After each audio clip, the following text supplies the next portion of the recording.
दोस्तों चंद्रयान 3 अब मून यानी चंद्रमा के ऑर्बिट में है और चंद्रयान 3 जो है वह अब इसरो को लगातार तस्वीरें भेज रहा है।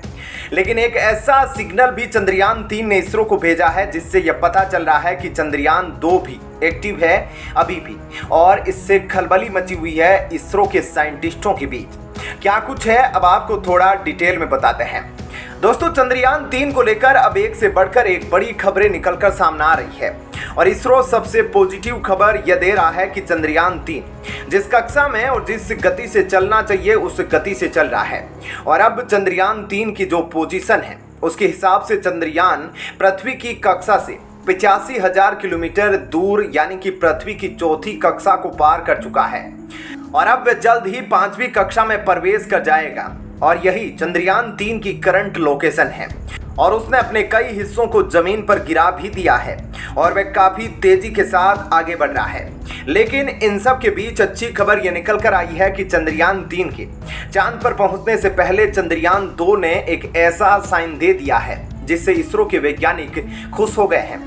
आपको याद होगा कि चंद्रयान 2 फेल हुआ था, तब पूरी दुनिया ने कहा था कि यह फेल हो गया, लेकिन अभी जो जानकारी सामने आई है वो सबके होश उड़ा देगी और आप यह सुनकर खुश हो जाएंगे क्योंकि चंद्रयान 2 फिर से एक क्रांतिकारी जानकारी के साथ दुनिया के सामने आ चुका है और अब दुनिया को भी इसकी सच्चाई पता चल रही है। और भारत के दुश्मन अब इस कामयाबी से झटपटा उठेंगे क्योंकि इसरो ने अब वह कर दिखाया है जो चीन अपना यान बेचकर भी नहीं कर पाया था। आपको बता दें कि चंद्रयान 3 के उतरने से पहले चंद्रयान 2 के ऑर्बिटर ने कुछ इंफॉर्मेशन दी है जिससे सभी भारतीयों का दिल खुशी से भर उठा है क्योंकि यह चांद की हाई रिजोल्यूशन तस्वीरें खींचकर धरती की सतह का नक्शा बना चुका है और यह सतह पर चट्टान और गड्ढों की पहचान कर चुका है जिसने चंद्रयान 3 को उतरने के लिए सही और एग्जैक्ट लोकेशन का पता दे दिया है। दोस्तों चांद पर magnesium, aluminium, silicon, titanium, iron और सोडियम की पहचान कर ली गई है और उसकी मौजूदगी का पता लगा लिया है। साथ ही चांद के दक्षिणी ध्रुव पर पानी और बर्फ की पहचान भी कर ली गई है। इसरो इसमें चंद्रयान के बाहरी वातावरण को पूरी तरह से स्कैन करके सूरज की किरणों में सोलर रेडिएशन की तीव्रता को भी नाप रहा है।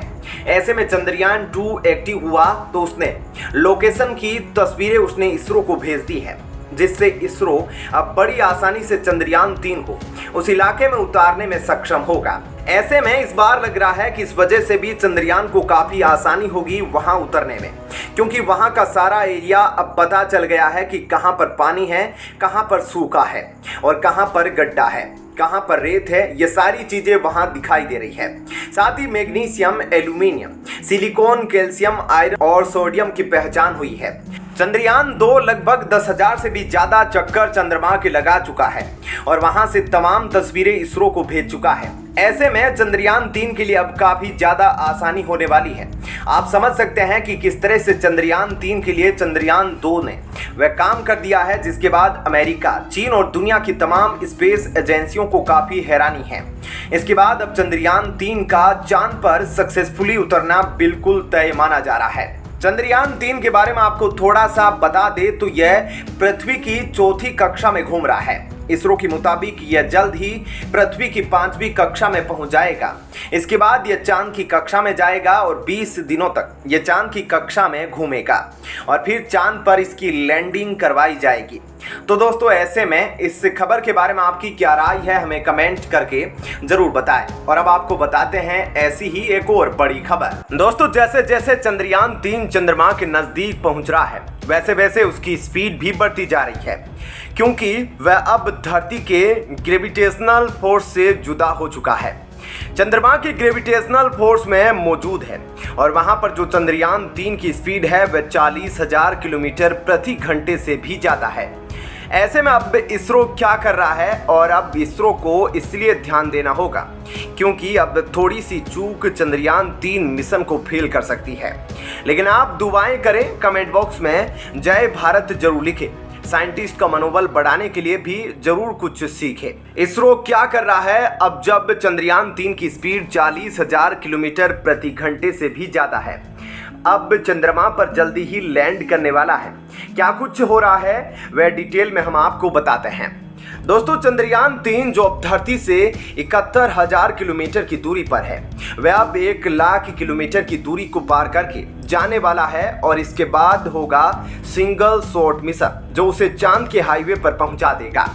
बता दें कि इसरो जब भी कोई उपग्रह लॉन्च करता है तो सबसे पहले रॉकेट को लॉन्च किया जाता है और जब धरती से खास दूरी पर यह पहुंच जाता है तब यह उपग्रह छोड़ा जाता है और उससे अलग हो जाता है और सैटेलाइट कक्षा में रहता है क्योंकि उसकी अपनी गति भी मौजूद होती है। रोटेट से मिली ऊर्जा से एक नई दिशा में आगे बढ़ाती रहती है और पृथ्वी का गुरुत्वाकर्षण इसे दूसरी दिशा में खींचता है। ऐसे में यह इसे पृथ्वी के चारों ओर चक्कर लगाने में मदद करता है। इस तरह से सैटेलाइट आसमान में घूमती है और हमारा चंद्रयान भी इस समय ऐसे ही घूम रहा है। यही उसे पृथ्वी की कक्षा से बाहर नहीं निकलने देता क्योंकि इस दौरान उसे पृथ्वी से खिंचाव महसूस होता है। और दोस्तों आपको बताते हैं कि यह 40,000 किलोमीटर प्रति घंटे से ज़्यादा की स्पीड पर कैसे चल रहा है। दोस्तों शुरुआती स्तर पर सॉलिड फ्यूल बूस्टर रॉकेट को आगे बढ़ाने में मदद करते हैं और ये रॉकेट में थ्रस्ट पैदा करते हैं और इसके बाद लिक्विड फ्यूल रॉकेट को कक्षा में पहुंचाने के लिए थ्रस्ट को मेंटेन रखने का काम करते हैं। रॉकेट में इस्तेमाल होने वाले इंजन को प्रोपेलेंट कहा जाता है और इसका ज़्यादातर अंतरिक्ष अभियानों के दौरान इस्तेमाल होता है। तो इसके बाद दोस्तों इसमें CE2 क्रायोजेनिक इंजन लगाया गया है जो कि LVM-3 लॉन्च व्हीकल के क्रायोजेनिक अपर स्पेस को पावर देने का काम करता है। प्रभावशाली क्रायोजेनिक इंजन में हाईटेक सिस्टम लगाया गया है जो रॉकेट को आगे बढ़ाने में मदद करता है। इसे रॉकेट के अपर स्टेज में लगाया जाता है। रॉकेट में क्रायोजेनिक इंजन का इस्तेमाल करने के पीछे मुख्य वजह यह है कि यह इंजन हाई परफॉर्मेंस वाले होते हैं और बहुत कम तापमान में यान को आगे बढ़ाते हैं। अब चंद्रयान 3 की रफ्तार की बात करें तो लॉन्च के वक्त चंद्रयान 3 की रफ्तार 1627 किलोमीटर प्रति घंटा थी। फिर बाद में रफ्तार बढ़कर 6437 किलोमीटर प्रति घंटा हो गई। इसके बाद रॉकेट के बूस्टर्स अलग हो गए जिसके बाद इसकी रफ्तार 7000 किलोमीटर प्रति घंटा हो गई। फिर लिक्विड इंजन के अलग होने के बाद क्रायोजेनिक इंजन ने काम करना शुरू कर दिया जिससे इसकी रफ्तार 16000 किलोमीटर प्रति घंटे को पार कर गई। इसी क्रायोजेनिक इंजन में चंद्रयान 3 की रफ्तार को 36,968 किलोमीटर प्रति घंटा कर दिया और अब यह इलेक्ट्रिकल ऑर्बिट में चक्कर लगा रहा है।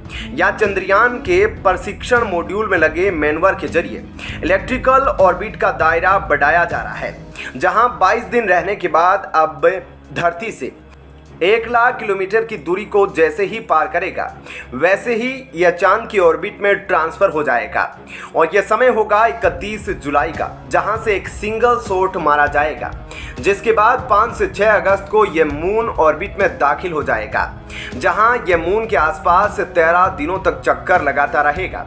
तो दोस्तों ऐसे में इस खबर के बारे में आपकी क्या राय है हमें कमेंट करके ज़रूर बताएं।